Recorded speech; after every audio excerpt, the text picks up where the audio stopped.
Thank you for sparing time and joining us for this interview today. And congratulations for scaling up Zappfresh to such heights. As far as I know, today Zappfresh is India's only trustable platform to get fresh, hygienic meat and chicken at your doorstep. Company is fast growing in terms of coverage, product, and number of orders processed per day. Company has also won trust and investment from Amit Burman, Sidbi Ventures, and Ashwin Chadda.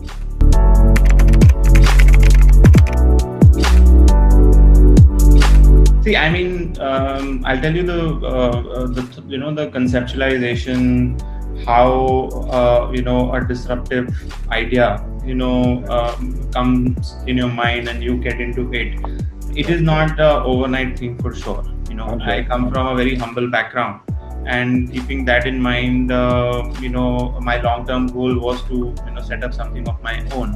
So no matter what I was doing, my mind was always to, okay, what do I do next? What do I need to do bigger? Okay, and somehow I had a plan, in hindsight, that by the age of 30 I need to have something of my own, and that's largely was driving me to do whatever I was doing.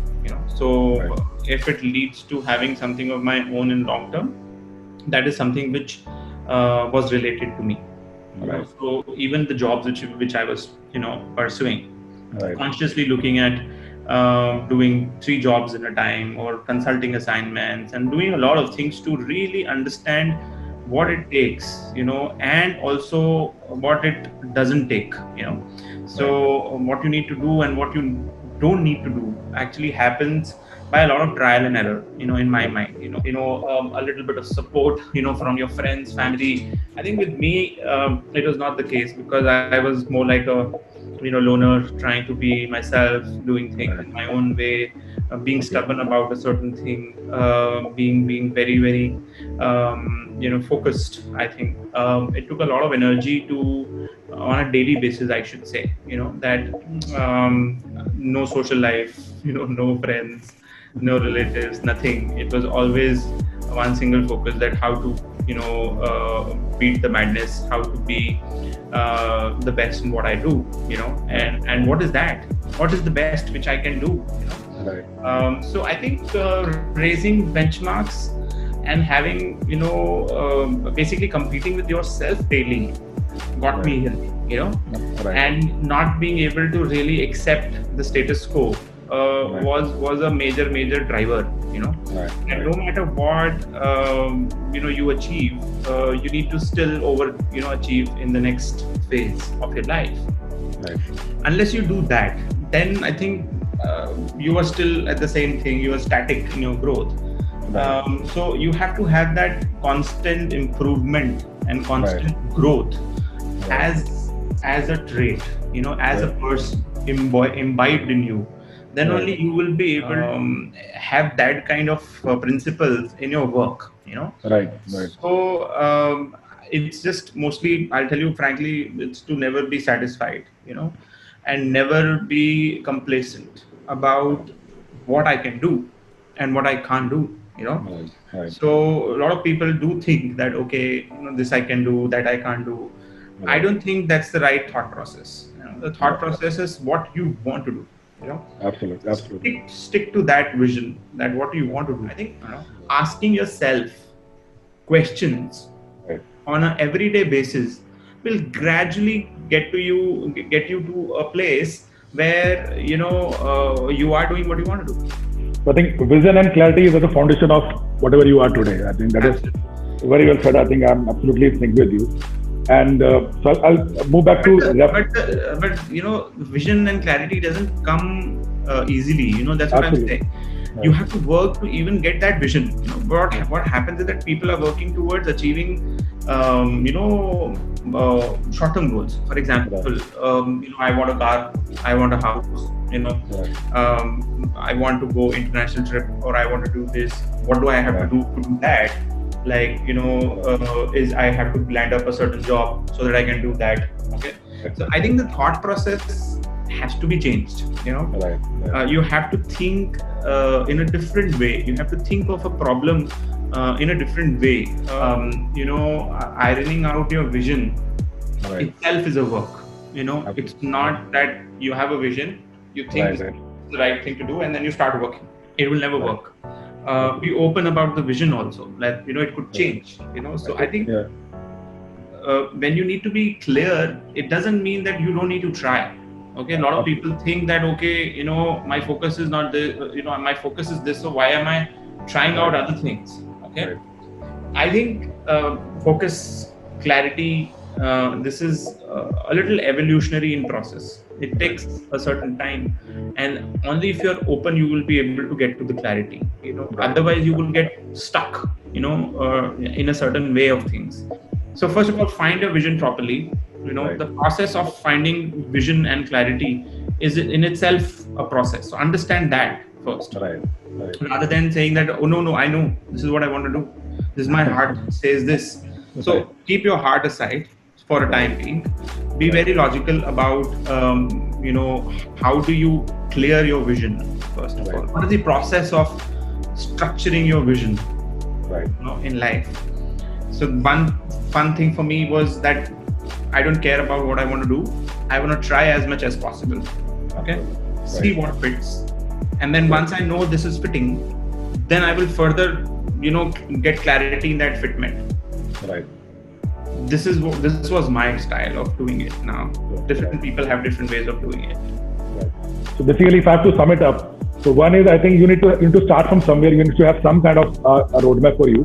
Then you have to evolve it based on your trial and error method, basically, and it's a continuous journey. I think basically you can't stop it at one point. Right. I think understanding the problem is more important than anything else. We don't spend time with the problem. We spend time in finding the solutions. Right. So how much have you stayed with the problem? Even if it will be as small as a problem that I'm a poor person. Right. Okay. Immediately you will start thinking about making money. Right. Okay. You stay with the problem, saying that, okay, what is this problem of being poor? How does it happen? Why does it happen with me? What do I do? What do I don't do? I think staying with this problem is paramount. So stay with the problem as long as possible. And because the solution will come out of that, not from something else. Perfect. I think very, very clear thought process on that. And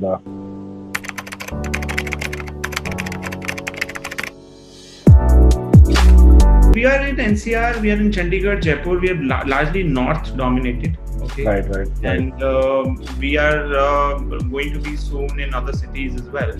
But so far we have been here. We have about 500,000 customers who have transacted with us once or twice, and we do about 25,000-3,000 transactions a day. Largely we deal in poultry, seafood, mutton, all those products. We work with the farmers to get the products directly from the farms and get to the doorstep of the customer. Right. So that entire distribution is what you're owned by your Zappfresh only, or is it tied with some other? No, it's all completely owned by us. Really owned. Okay, so you buy it from farmers, process it somewhere, and then it goes to. Correct. Great. So my next question is that with this obviously very obvious question nowadays is that how this COVID-19 is impacting your business right now? Nothing changed for us, frankly. Because our fundamentals were always hygiene. So today what has happened is that two things have become critical. One is convenience of not going out, and another is hygiene. So these were the pillars which are with us. We don't have any other proposition, frankly. This was the only proposition which we brought to the table. Okay, I think if we talk about your area particularly, it is more been dominated by a very large of unorganized sectors.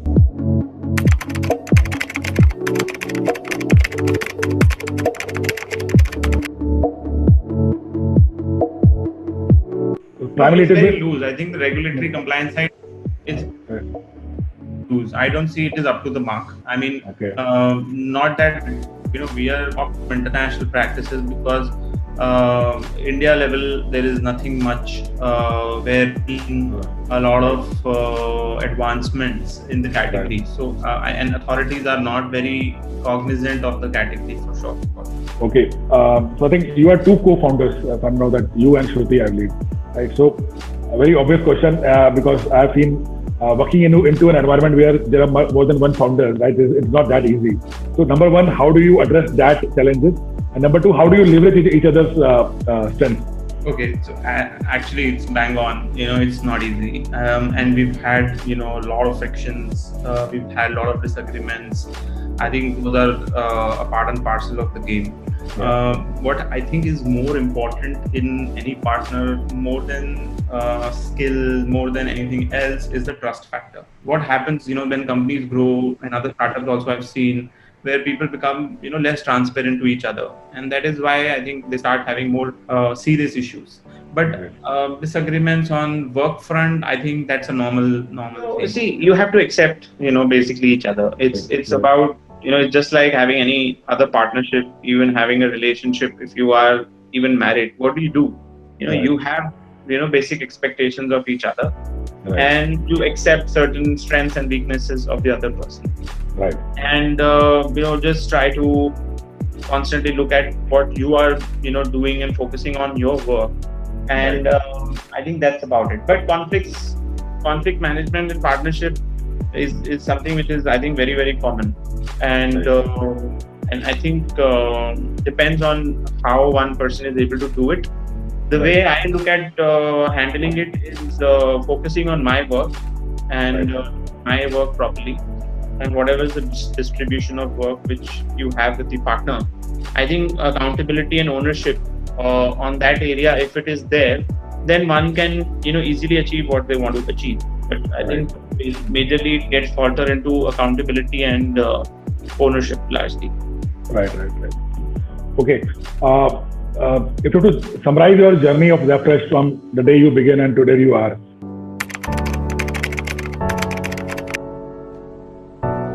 So we started from a small idea, when it struck me and I could relate the problem.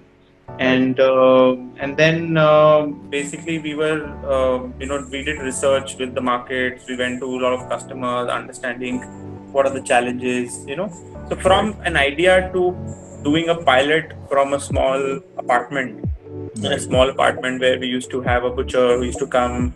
There was a room which we put a lot of plastic on the walls. I remember, there was a guy who used to, come for delivery in a flat. The vendors which we used to have, entire building used to smell very badly, and then we were thrown out of that place. That you can't work something like this in a flat.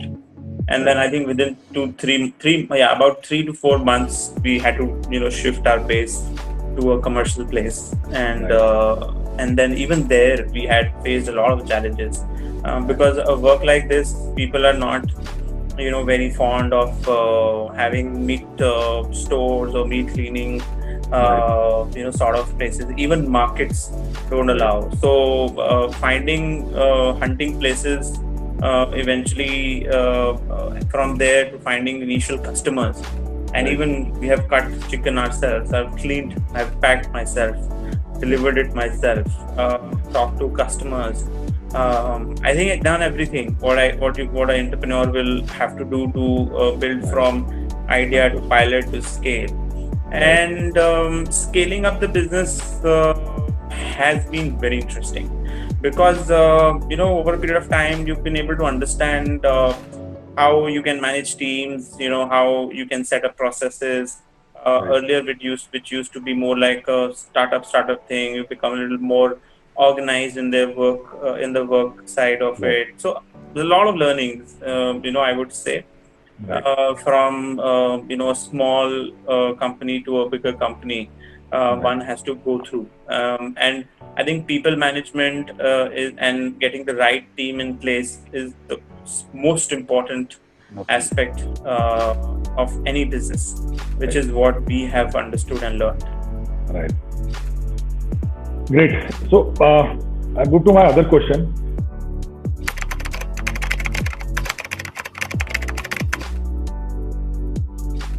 I think I am still very risk taking. I put a lot of things on stake. I put a lot of energy from my side. I don't hold back. That's not my style. Because I believe that if there are no risks, there are no gain. You can't work when you're scared. Okay, Right. you can't achieve anything in fear. You have to be like, you have to believe, in a lot of things. And I think that's how people will also believe in you, because if you don't show that kind of confidence and you keep looking at fear, everybody else will also be fearful of investing in you or working with you. So that confidence also comes from risk-taking ability. Right. So if you don't have that risk-taking ability, you will, in my mind, you're not an entrepreneur. One very personal question. Absolutely. It's not that I haven't many times, but as I said, I'm a stubborn guy. So if you're stubborn, you cannot really quit, in my mind. Right. Even if you want to quit, you will, do something and you will be stubborn about it. Right. Even if it's, so I think with me, I've thought of it a couple of times, but I somehow feel that I don't have it in me that I will quit. It's like discarding your baby. Can you discard your baby? If you have a son or a daughter, you get frustrated with them, at times. What would you do? They will still be yours, right? Right. So you have to give your soul to the business, and you can't get rid, and you can't quit on your soul. It's as like that. You will think about it, definitely. Right. You will get deviated, you will get distracted. Everything will happen. People will try to crush you. People will say no to so many things. So much negativity you have to deal with with people every day. You have no idea. So, great. I think bang on, and I think there's a lot to learn from you and a lot of inspiring, I think, statement coming from you. Okay, so I'll now move it to which is very near to my heart, which is called customer experience. So nowadays, I think customer experience is a very, very key buzzword in the entire circle, and because it has the ability to create a position from a follower to a leader in any domain.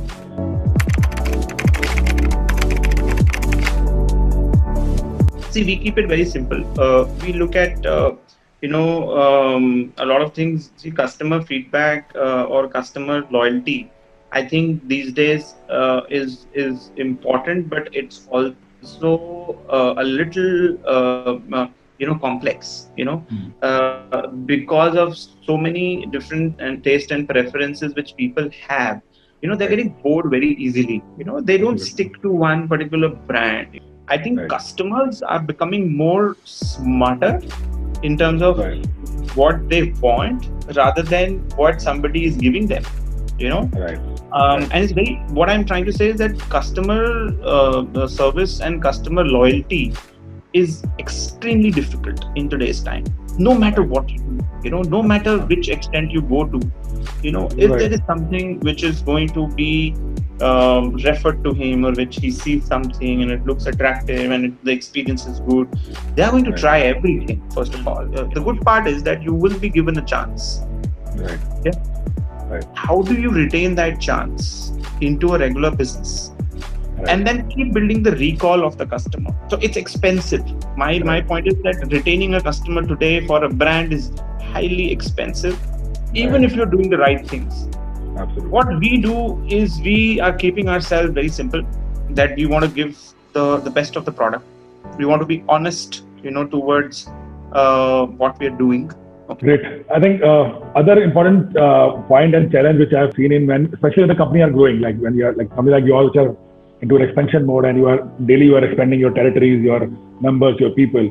So whatever you decide in the core or maybe in the boardroom of the company, right?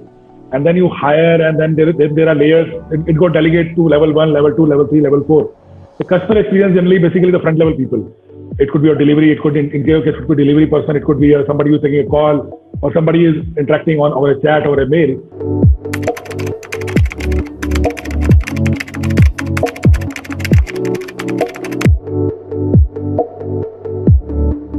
See, we have various escalation matrix which is there in various teams. So anybody who comes to know about any bad experience immediately escalates, and that escalation is a very open, and it's not that one particular department can only address to their problems. Their problem is customer experience itself. Okay, everybody is working for the customer. It's actually, if you don't care about the customer, if you don't care, your customer will also never care, about what you're selling. Absolutely. So and then we are having a lot of internal customer delight experiences which we share with different teams to see who did what, to delight the customer, including, a delivery boy, including, operations guy. It could be anybody, So I think those customer experiences we celebrate, and celebrating those experiences, has become a culture today in our organization.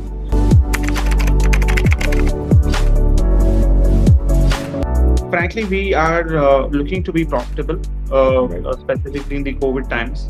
We don't want to be a burn business, unlike other startups. So we want to make sense of whatever we do, and that is a constant, which is, on an operations level, how can we bring value to the customer and our shareholders? If these two things we are able to balance, rest of the things take care of itself, in my mind. If you have to sum it up into 2-3 do's and don'ts, I think. I think one has to be. There are a lot of people who are confused today.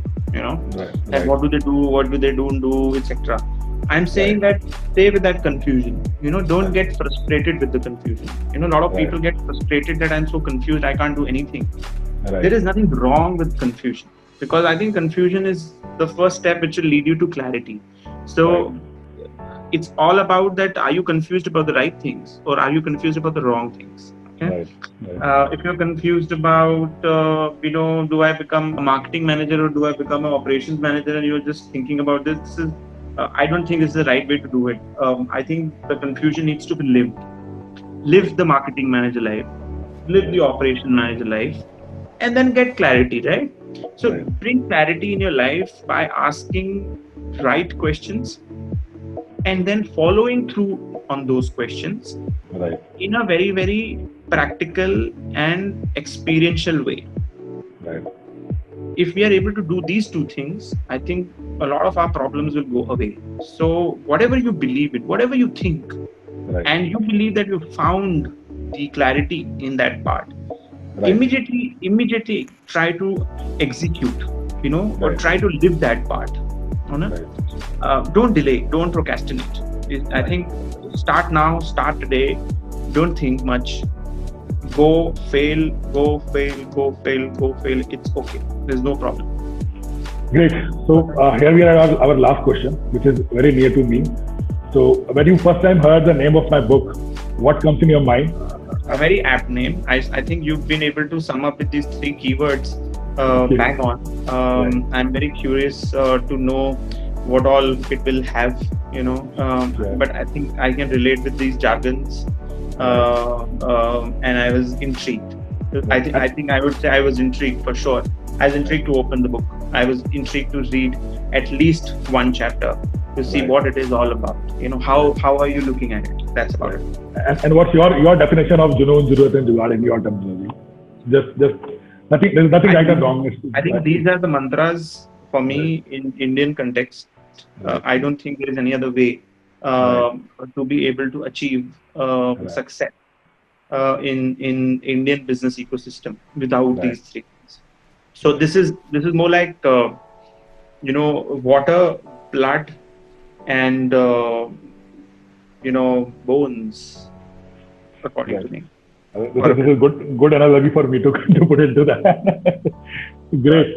So Deepanshu, wonderful talking to you. I think I have so much to right now put into the right context in the book, and it further validates a lot of my belief system in terms of the journey of an entrepreneur and how we fail and how we struggle and how we stand up again and why we need to stand up again. I think that is another important question, that sometimes you get into a trap that so we created some kind of heroism in failing it down.